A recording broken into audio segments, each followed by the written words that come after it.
High বন্ধুরা, শুভেন্দু রিসালে আপনাদের সকলকে মোস্ট ওয়েলকাম।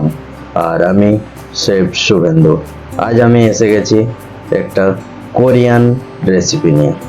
তা হলো কোরিয়ান চিলি গার্লিক পটেটো। এই রেসিপিতে আমি আপনাদেরকে দেখাবো কিভাবে এই পটেটোকে মাশরুমের আকৃতি দেবেন, আর তার সঙ্গে সঙ্গে দেখাবো কিভাবে আলুকে আপনারা পাকিয়ে নেবেন, আর দেখাবো কোরিয়ান চিলি সস কিভাবে আপনারা বাড়িতে খুবই সহজে বানিয়ে নিতে পারবেন। এই রেসিপিটা দেখে মনে হতে পারে খুবই কঠিন, কিন্তু আপনারা যদি আমার টিপস আর ট্রিক্স খুব ভালোভাবে ফলো করেন তাহলে আপনারা বাড়িতে খুবই সহজে বানিয়ে নিতে পারবেন। রেসিপির জন্য আমি দুটো আলুকে কেটে আর বয়েল করে নিচ্ছি।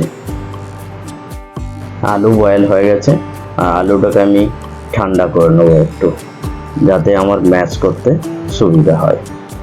আর আলুটাকে একটু টেস্টফুল করার জন্য একটুখানি অ্যারোমেট পাউডার অ্যাড করে দিচ্ছি, আর এর সঙ্গে সঙ্গে অ্যাড করে দিচ্ছি আমি একটুখানি লবণ। এরপরে আমি অ্যাড করে দিচ্ছি একটুখানি হোয়াইট পেপার পাউডার। এরপরে আমি হাত দিয়ে ভালোভাবে ম্যাশ করে নিচ্ছি আলুটাকে।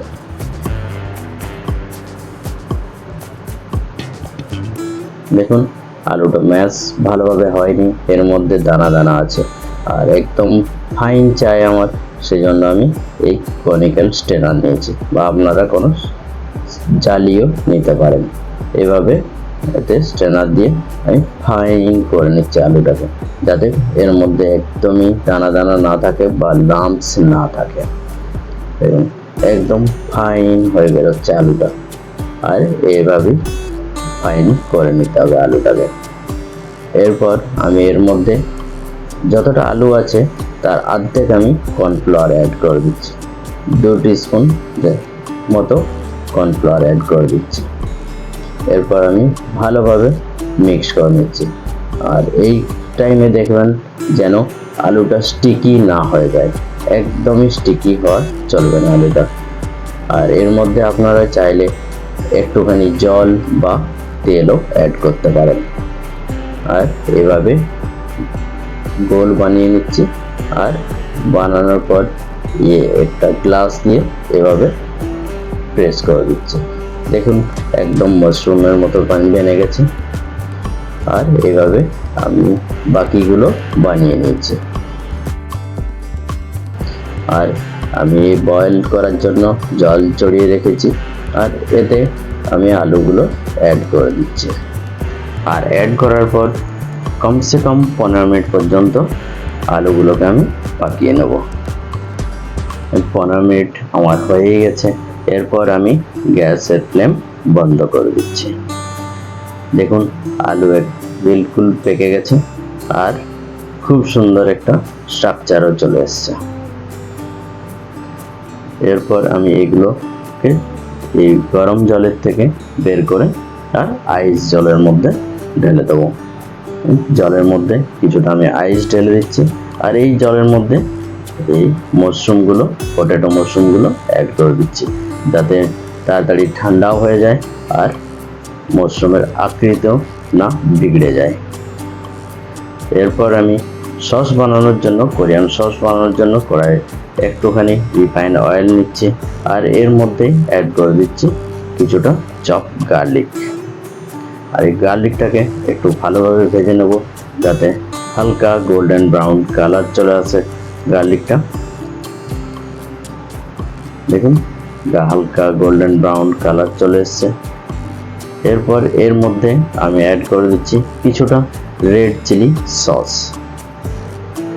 এরপর আমি অ্যাড করে দিচ্ছি কিছুটা টমেটো সস। দুটোকে ভালোভাবে মিশিয়ে নিচ্ছি, আর মিক্সড করার পর আমি অ্যাড করে দিচ্ছি 4 থেকে 5 ড্রপ ডার্ক সয়া সস, আর এর সঙ্গেই অ্যাড করছি হাফ টিস্পুন ভিনিগার। এরপরে আমি অ্যাড করছি একটুখানি লবণ, আর একটুখানি অ্যারোমেট পাউডার, আর একটুখানি চিনি, আর এর সঙ্গে সঙ্গে অ্যাড করছি কিছুটা হোয়াইট পেপার পাউডার, আর স্পাইসির জন্য একটুখানি চিলি ফ্লেক্স। এরপর ভালোভাবে মিক্স করে নিচ্ছি। আর মিক্স করার পর যাতে সসটা ভালোভাবে বেনে যায় সেজন্য স্টক ওয়াটার অ্যাড করে দিলাম। এরপর আমি এই বয়েল করা মাশরুম পটেটোটা অ্যাড করে দিচ্ছি।